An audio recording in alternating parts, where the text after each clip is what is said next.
ناظرین، آج کے پروگرام میں ہم ایک بار پھر کراچی کے ان 258 پولیس افسروں کی اس مشکوک اور پراسرار لسٹ پر بات کریں گے جس نے اب ایک جوالا مکھی کی صورت اختیار کر لی ہے، اور یہ جوالا مکھی کسی بھی وقت زوردار دھماکے کے ساتھ پھٹ سکتی ہے۔ اس کے زد میں سندھ پولیس کے موجودہ آئی جی کے علاوہ مستقبل قریب میں آئی جی سندھ بننے کے خواہش مند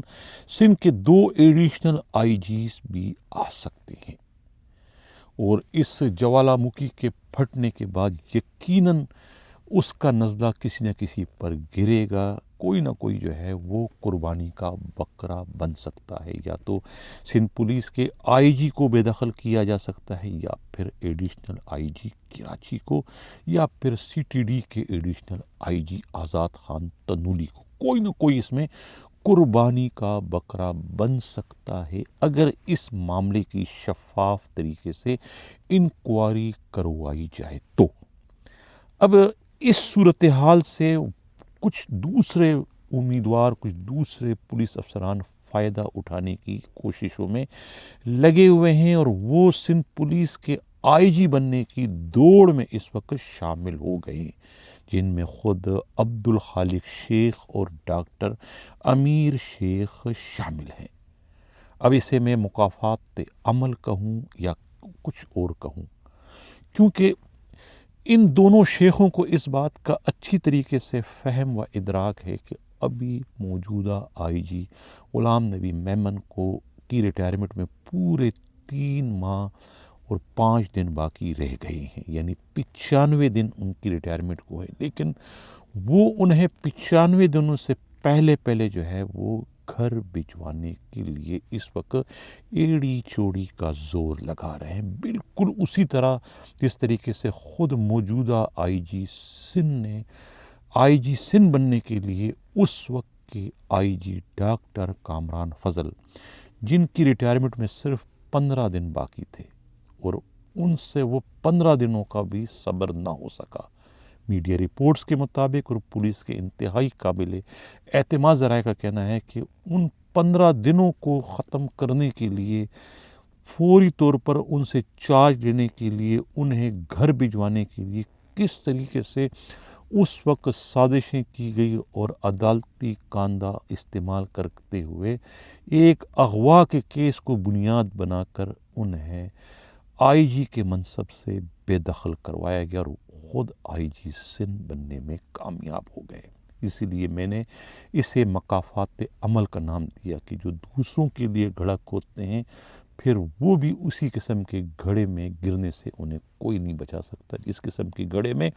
اب حالات نے خود موجودہ آئی جی کو پہنچا دیا۔ اس 258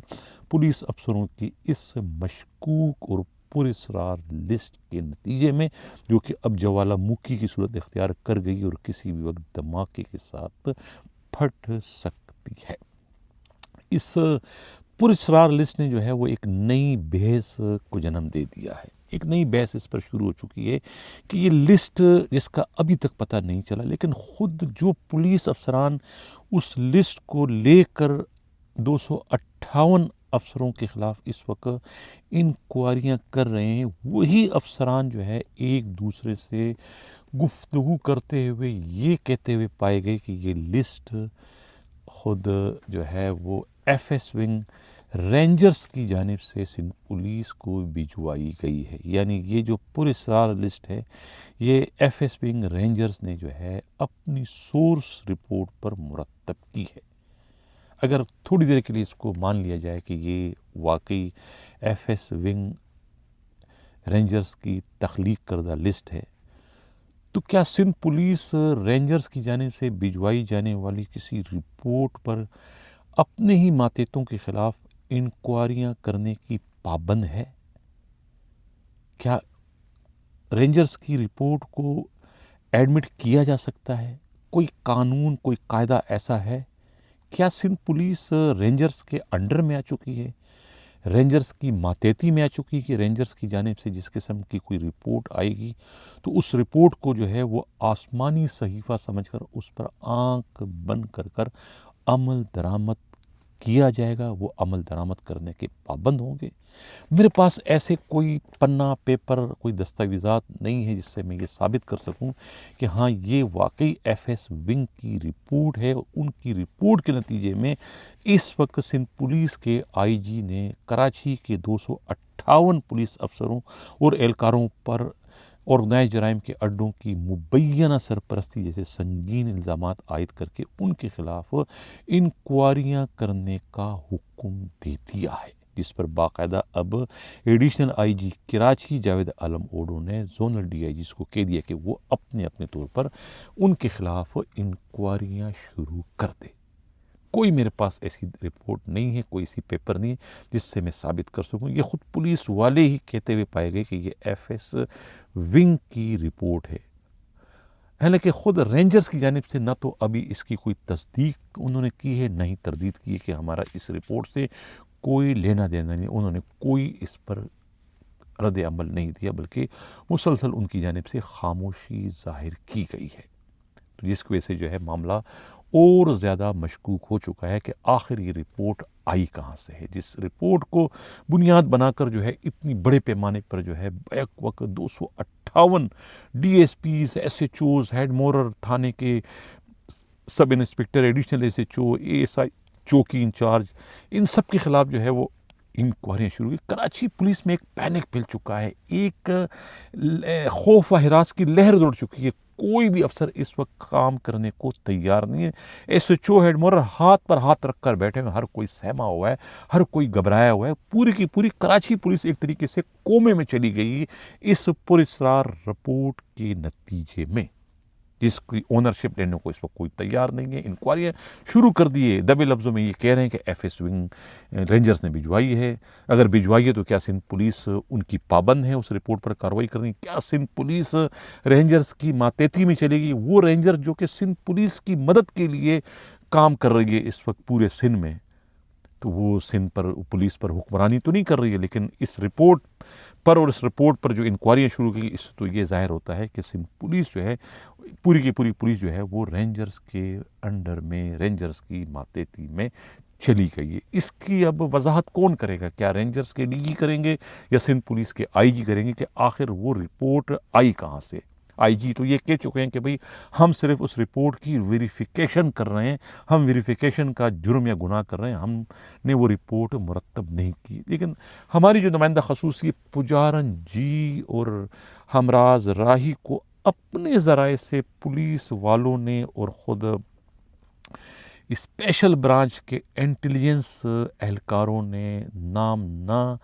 ظاہر کرنے کی شرط پہ بتایا کہ یہ پوری کی پوری رپورٹ جو ہے اسپیشل برانچ نے بنائی ہے، خاتون ایس پی کا اس میں رول ہے، انہوں نے کہتے ہیں اپنے ہی D I G special branch Shiraz Nazir کو بائی پاس کیا، تمام کے تمام احکامات جو ہے وہ ڈی آئی جی اسٹیبلشمنٹ جو ہے وہ نعیم شیخ سے مبینہ طور پر وہ لیتی رہی اور کارروائیاں کرتی رہی، کس کا نام شامل کرنا ہے، کس کا نام شامل نہیں کرنا ہے۔ خود additional I G Karachi Javed Alam Odho ایک میٹنگ کے بعد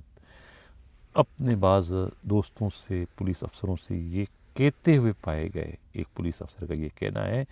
کہ ایڈیشنل آئی جی کا یہ کہنا تھا کہ یہ ایف ایس ونگ کے ذریعے آئی، اور کیا ایف ایس ونگ نے اگر کوئی رپورٹ بھجوائی ہے تو کیا سندھ پولیس اس رپورٹ کو انٹرٹین کرنے کی پابند ہے؟ اس رپورٹ کو ایڈمٹ کرنے کی کیا وہ پابند ہے کہ اس کو ایڈمٹ کرو پھر اس کو من اس پر کارروائی بھی کریں؟ ایسا پہلے کبھی نہیں ہوا، یہ وہ خود ایڈیشنل آئی جی کراچی پائے گئے۔ بات وہی ہے جو کہ پہلے پروگراموں میں کہہ چکا ہوں کہ دوسروں کے لیے گڑھا کھودنے والے بعض اوقات خود اس گڑھے میں گرتے ہیں اور انہیں پھر گرنے سے کوئی نہیں بچا سکتا ہے۔ بعض اوقات ہوتا یہ ہے کہ جن گانٹوں کو جو ہے وہ آپ اپنے ہاتھوں سے باندھتے ہو نا، آپ کو حالات وہی گانٹے پھر آپ کو اپنے دانتوں سے کھلوانے پر جو ہے مجبور کر دیتا ہے۔ یہ واقعہ جو 258 پولیس افسروں کی لسٹ کا ہے وہ بھی کچھ یہی صورت اس وقت اختیار کر گیا، لیکن معاملہ بہت آگے بڑھ چکا ہے۔ اب جو لسٹ ہے اس میں